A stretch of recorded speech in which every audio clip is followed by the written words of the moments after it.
নতুন কমিশন দায়িত্ব নেয়ার পর প্রায় 400 পয়েন্ট বেড়েছে ডিএসইর সূচক। জুনে 44% বেড়ে গড় লেনদেনও ছাড়িয়েছে 1200 কোটি টাকা। সম্প্রতি জানিয়ে সংসদেও কথা বলেন অর্থমন্ত্রী। কিন্তু বাস্তবতা হলো এই উত্থানের পেছনে বড় অবদান দুর্বল বা জেড ক্যাটাগরি শেয়ারের, যাকে ইতিবাচক হিসেবে দেখছেন না বিশ্লেষকরা। তাদের মতে দুর্বল শেয়ারে ভর করে বাজারে ইতিবাচক হওয়া স্বাভাবিক প্রবণতা নয়, বরং এর পেছনে থাকতে পারে কারসাজির ঘটনাও। মিসবাহ হাসানের রিপোর্ট। শেয়ার বাজার লুটপাটের সাথে জড়িত কিছু ব্যক্তি ও প্রতিষ্ঠানের বিরুদ্ধে শাস্তিমূলক ব্যবস্থা গৃহীত হয়েছে। এছাড়াও লুটপাটের সাথে জড়িত তথা কারসাজি অনিয়ম দুর্নীতিকারী ব্যক্তি ও প্রতিষ্ঠানের বিরুদ্ধে Bangladesh securities and exchange commission কর্তৃক শাস্তিমূলক ব্যবস্থা হিসেবে 1497 কোটি টাকা অর্থদণ্ড আরোপ করা হয়েছে। রোববার পুঁজিবাজার নিয়ে এমন ইতিবাচক বার্তা দেন স্বয়ং অর্থমন্ত্রী।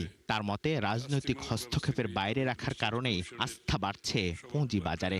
চেয়ারম্যান সহ অন্যদের বিরুদ্ধে তার এই দাবির সত্যতা হয়তো পরিসংখ্যান দিয়ে বোঝানো সম্ভব। কেননা ডিএসইর হিসেবে 4 জুন থেকে 13 জুলাই পর্যন্ত সূচক বেড়েছে 391 পয়েন্ট। বর্তমান যা উঠে গেছে 5900-র কাছাকাছি। এছাড়া জুনে গড়ে লেনদেন ছাড়িয়েছে 1200 কোটি টাকা।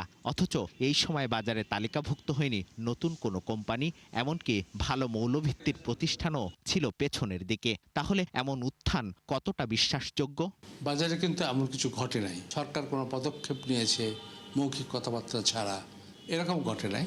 বাজারে যখন দাম বাড়ে তখন কিন্তু এটা সুযোগ নাই।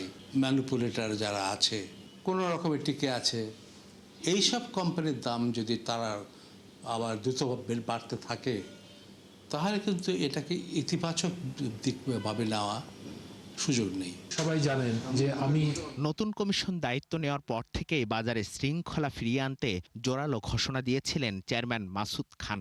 তার প্রেক্ষিতে ইতিবাচক প্রবণতা শুরু হয় বাজারে। কিন্তু বিশ্লেষণ বলছে এই আস্থার পেছনে বড় ভূমিকা রয়েছে দুর্বল মৌলভিত্তির শেয়ারগুলোর। আইপিও রুল সংশোধন করার পরেও কিন্তু ইট টেকস টাইম একটা আইপিও করার জন্য।